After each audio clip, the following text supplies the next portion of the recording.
Actually, our today's lecture is about molecular beam epitaxy, MBE. MBE stands for molecular beam epitaxy.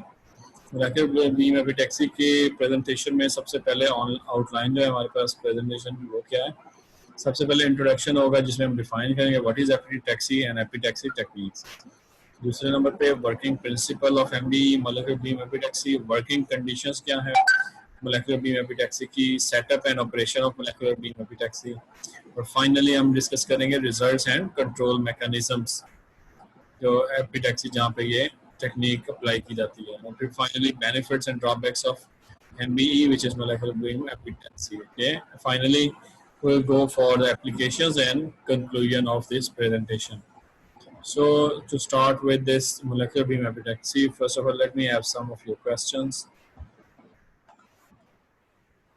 Okay, lecture record हो जाएगा, आपको lecture होने के बाद जो है रिकॉर्डेड वीडियो जो है वो आपको यूट्यूब पे या OCW पे मिल जाएगी, ठीक है। बाकी जो क्लास फेलो हैं उनको कहें ज्वाइन करें। अजीज आप भी ज्वाइन करो।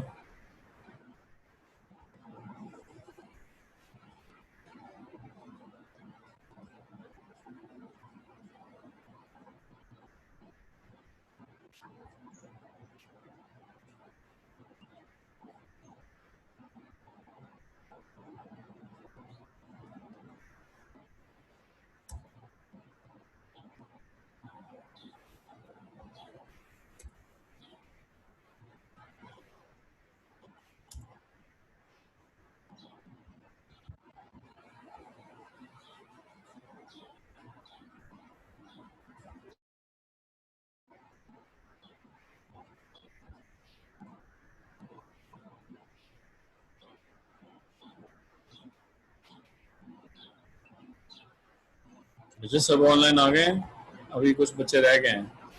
चले हम थोड़ी देर 5 मिनट वेट कर लेते हैं, तब तक सब बच्चे ऑनलाइन आ जाएं। उस वक्त तक ये स्लाइड्स देखें, ये मोलेकुलर बीम एपिटैक्सी की स्लाइड्स हैं, आउटलाइन है। उसके बाद डेफिनेशन है व्हाट इज एपिटैक्सी। एपिटैक्सी जो है वो क्या होती है, deposition and growth of monocrystalline structures और लेयर्स। राइट साइड पे डायग्राम में आपको नजर आ रहे होंगे एटम्स, ठीक है। ये एटम बाय एटम गालियम के एटम्स जो हैं वो ज्वाइन होकर एक शीट बना रहे हैं, नीचे भी शीट्स हैं ऊपर भी शीट बन रही है गालियम की।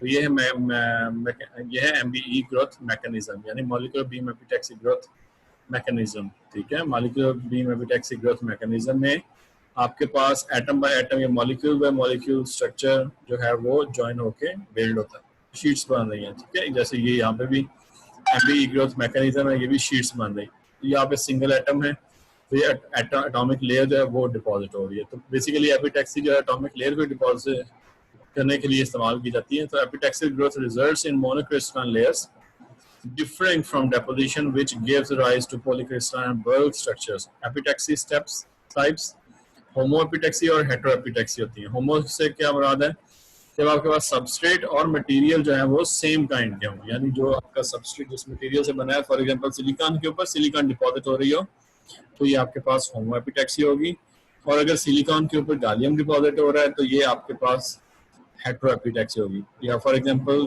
गालियम के ऊपर आर्सेनाइड डिपॉजिट कर देंगे तो ये हेटेरोएपिटैक्सी हो जाएगी, ठीक है। Substrate and material are of different kinds, ठीक है। सरफेस और मटेरियल जो है वो डिफरेंट काइंड के होते हैं। अच्छा, उसके बाद चंद क्वेश्चन आ रहे हैं, क्वेश्चन देख लेते हैं।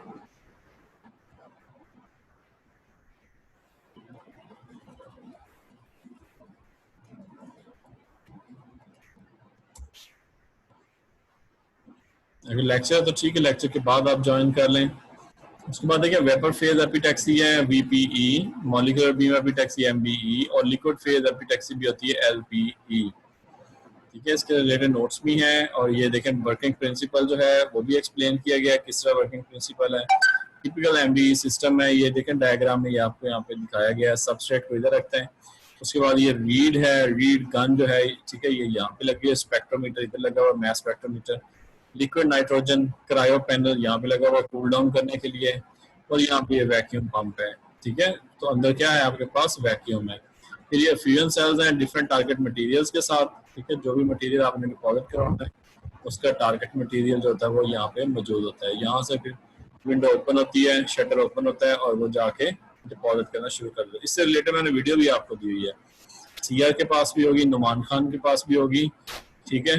तो वो वीडियो जो है वो देखें एमबीई की, वो मैं इधर भी रन करके दिखा देता हूँ आपको, तो उससे आपको काफ़ी अंडरस्टैंडिंग हो जाएगी। Let me show that video to you guys.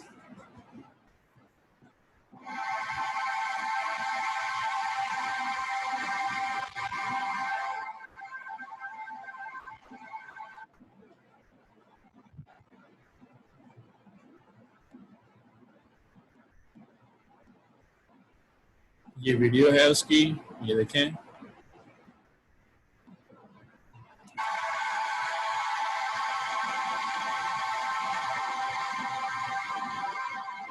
ये देखें इसका मॉडल स्ट्रक्चर है एमबीई का, किस तरह से ये कंटेनर होता है, उससे वैक्यूम किया जाता है और फिर उसके बाद उसमें किस तरह एमबीई जो है वो ऑपरेट करती है।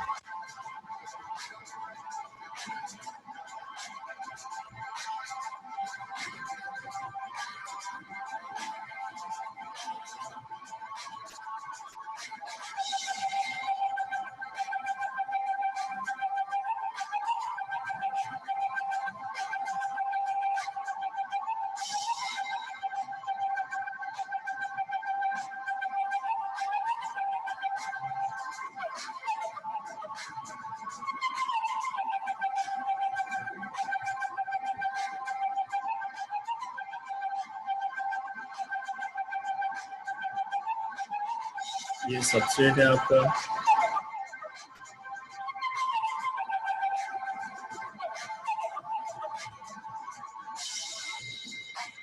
चेम्बर के अंदर इसको ले गए, सबस्ट्रेट को हीट किया जा रहा है। ये आपके पास सफिशिएंट सेल्स हैं, वन बाय वन ये सेल जो है हीटअप होके ओपन होंगे और जो रिक्वायर्ड मटेरियल उसको डिपॉजिट कर देंगे सबस्ट्रेट के ऊपर। ये देखें ये मटेरियल जा रहा है और डिपॉजिट हो रहा है एटम बाय एटम सबस्ट्रेट के ऊपर। ये सिंगल एटॉमिक लेयर जो है वो डिपॉजिट हो रही है। ये रीड जो है ये आपको सरफेस एनालिसिस देता है, थिकनेस बताता है, रियल टाइम थिकनेस जो है वो बता रहा था रीड।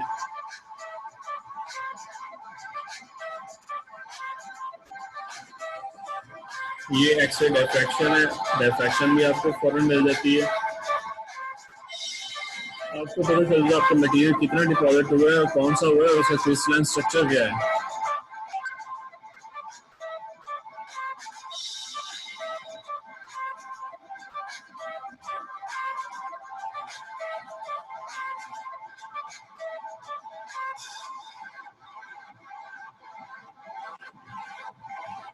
ये दूसरा मटेरियल जो डिपॉजिट हो रहा है, ये मिक्स मटेरियल डिपॉजिट हो रहा है, इधर मिक्स लेयर बन जाएगी। ये देखिए थिकनेस बढ़ती जा रही है, रियल टाइम थिकनेस जो है वो बढ़ती जा रही है, लेयर जो है डिपॉजिट होकर फिर लेयर डिपॉजिट होकर थिकनेस बढ़ रही है। ये देखिए येलो फिर ब्लू और फिर ये ग्रीन स्टार्ट हो गई है।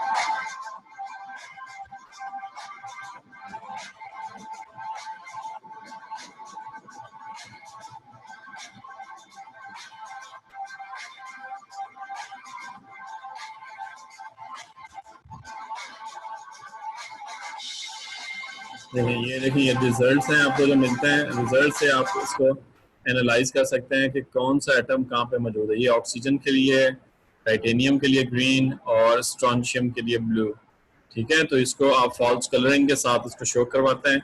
ये आपके पास टेम इमेजेस हैं, ठीक है। टेम इमेजेस में सारे लेंथ और डायरेक्शन ऑफ प्लेन्स और ये सारी चीज़ें एक्सप्लेन की हुई हैं, ठीक है। तो इस तरह से आप रिजल्ट है बड़े इजीली एक्सप्लेन कर सकते हैं। ये आपके पास स्ट्रॉन्शियम टाइटेनियम ऑक्साइड है, नवेडियम टाइटेनियम ऑक्साइड है और फिर स्ट्रॉन्शियम टाइटेनियम ऑक्साइड। तो इसमें माइनर डिफरेंस भी जो है वो भी डिटेक्ट हो जाता है।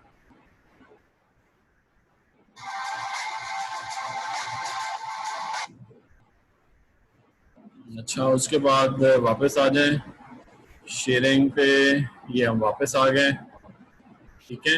ये मॉलिक्यूलर बीम एपिटैक्सी आपने देखी है, थिकनेस कंट्रोल करने के लिए ग्राफ है, मीन फ्री पाथ है इन सेंटीमीटर्स और प्रेशर इन टॉर है, ठीक है। Mean free path for nitrogen molecules, ये नाइट्रोजन जो है वो गैस यूज की जाती है इसको कूल डाउन करने के लिए। हाई वैक्यूम कितना UHV ultra high vacuum 10⁻⁻11 achieve करने के लिए टॉर से, ठीक है। 10⁻⁵ जो है वो तो टर्बो मोलेकुलर पंप ही दे देता है आपको, लेकिन हाई उससे जाने के लिए आपके पास क्रायोजेनिक या नाइट्रोजन बेस्ड पंप्स होते हैं, ठीक है। उसके बाद chemically stable up to 1400 degree centigrade crucibles होती हैं जिनमें मटेरियल होता है और वो हीट अप होके जाके डिपॉजिट करता है आपके सबस्ट्रेट के ऊपर। उसके बाद देखिए molybdenum and tantalum are widely used for shutters. Molybdenum और टैंटलम जो है ये मैक्सिमम यूज किए जाते हैं फॉर शटर्स के तौर पे। Ultra pure material used as source के तौर पे अल्ट्रा प्योर मटेरियल यूज किए जाते हैं। इसमें ड्रॉबैक भी है, फायदा भी है। ड्रॉबैक ये है कि अल्ट्रा प्योर अचीव करना बहुत मुश्किल है, और फायदा ये है कि आपकी जो सैंपल्स बनेंगे या थिन फिल्म बनेंगी या एटॉमिकली डिपॉजिट जो होगी वो इंतहाई प्योर होगी, स्टैंडर्ड होगी, ठीक है। उसके साथ ही चंद एक क्वेश्चन हम देख लेते हैं।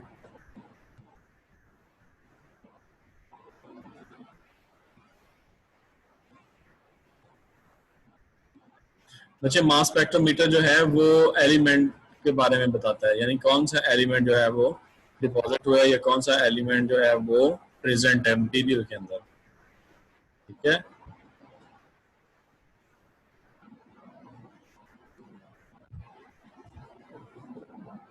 अच्छा, उसके बाद ऑपरेशन की वीडियो है। ऑपरेशन अभी मैंने आपको दिखाया है किस तरह होता है ऑपरेशन, दोबारा भी देख लेते हैं, ठीक है। ये मुख्तलिफ लेयर जो है वो डिपॉजिट की जाती हैं MBE से, ठीक है। उसके बाद देखें जो फाइनल पॉइंट्स इंपॉर्टेंट वो ये हैं कि typically in ultra high vacuum operate करती है, deposition rates are very low, ठीक है। अल्ट्रा प्योर तो होता है लेकिन उसके साथ जो डेपोजिशन रेट है डिपॉजिट करने का वो बहुत स्लो हो जाता है, ठीक है। कितना 1 मोनोलेयर पर सेकंड के हिसाब से। वेरी वेल कंट्रोल्ड शटरिंग है, 0.1 सेकंड तक शटरिंग कंट्रोल होती है। Grow films with good crystal structure. जो क्रिस्टल स्ट्रक्चर है बच्चे वो बहुत ही फाइन किस्म का होता है, क्योंकि इतनी स्लो डेपोजिशन होती है कि हर एटम को इतना टाइम मिल जाता है कि वो प्रॉपर जाके अपनी जगह पे बैठ सके, डिपॉजिट हो सके, इसलिए डिफेक्ट्स बहुत कम होता है। Often use multiple resources to grow alloy films, ठीक है। मल्टीपल रिसोर्सेज जो यूज किए जाते हैं अलॉय फिल्म्स डिपॉजिट करने के लिए। फिर deposition rate is so low that substrate temperature doesn't need to be as high, ठीक है। PVD की या CVD की तरह सबस्ट्रेट का टेम्परेचर हाई करने की जरूरत ही नहीं पड़ती, क्योंकि डेपोजिशन ही बहुत स्लो हो रही है। उसके बाद जो जिसके ड्रॉबैक्स हैं वो है कि ये एक्सपेंसिव बहुत ज़्यादा है और बहुत ज़्यादा सोफिस्टिकेटेड सिस्टम है, इसलिए इसकी क्लीनलीनेस जो है वो एक अलग से इशू है। ये कई कई महीने लग जाते हैं इसकी क्लीनलीनेस में, ठीक है। तो इसके साथ ही ये प्रेजेंटेशन है। MBE का ऑपरेशन और कंस्ट्रक्शन एक मतलब फिर देखते हैं हम, ठीक है। दोबारा देख लेते हैं ताकि आपको सही तरह से क्लियर हो जाए, ठीक है। इसको हम शेयर करते हैं दोबारा। ये है वीडियो हमारे पास, तो इसको हम दोबारा चला लेते हैं। ये MBE सिस्टम है सामने,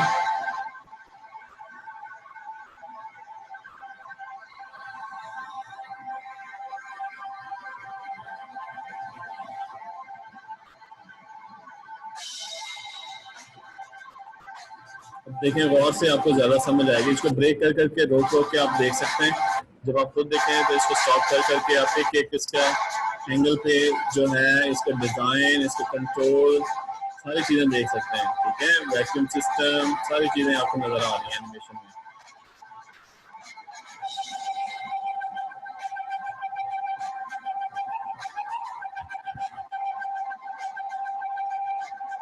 ये देखिए सबस्ट्रेट रखा जा रहा है अंदर चेंबर में। एक चेंबर में एक चेंबर से दूसरे चेंबर में किस तरह मूव होता है ये भी देखेंगे आप।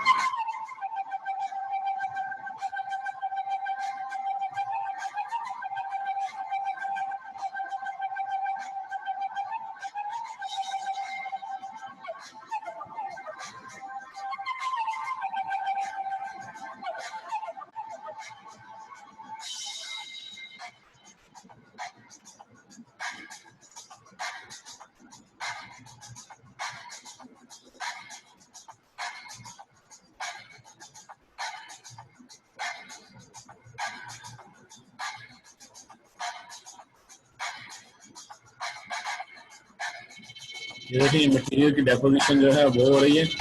ये सिर्फ सिंगल एलिमेंट है, ठीक है। एक एलिमेंट डिपॉजिट हो रहा है, फिर मिक्स एलिमेंट डिपॉजिट होंगे और फिर फाइनली एक एलिमेंट डिपॉजिट होगा, ठीक है।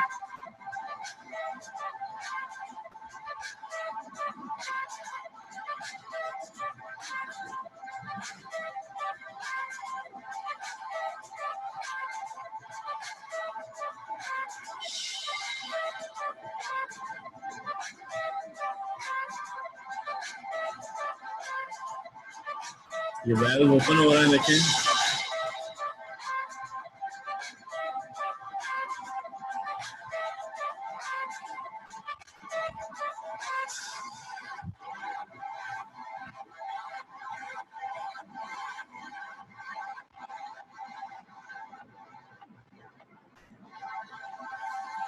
ये मिक्स मेटल की डेपोजिशन हो रही है, फिर फाइनली सिर्फ एक मेटल की डेपोजिशन हो रही है।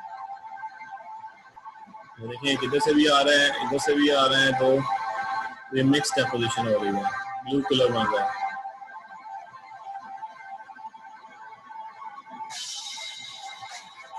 सिर्फ ग्रीन कलर की डेपोजिशन हो रही है।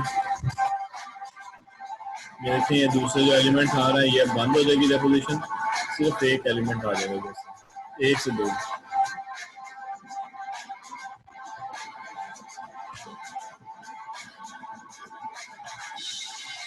ये फाइनल रिजल्ट्स हैं, जैसे आपको बताया कि मुख्तलिफ एलिमेंट जो कंपाउंड्स हैं वो डिपॉजिट हो जाते हैं, उनको बाद में आप स्टडी कर सकते हैं।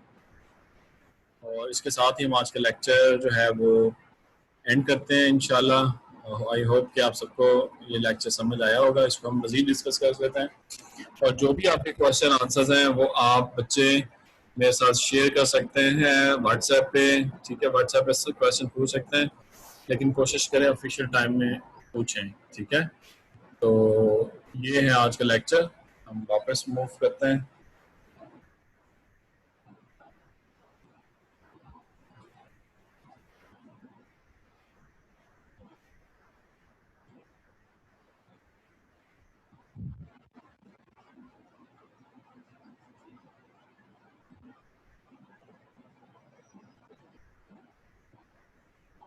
शेयर में वापस हम प्रेजेंटेशन पे आ जाते हैं।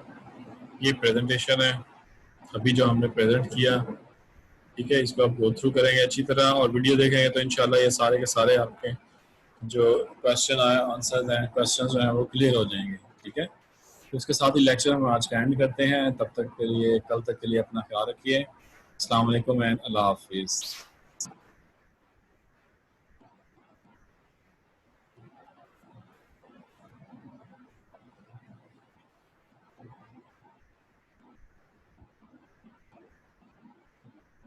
मीटिंग को एंड करते हैं।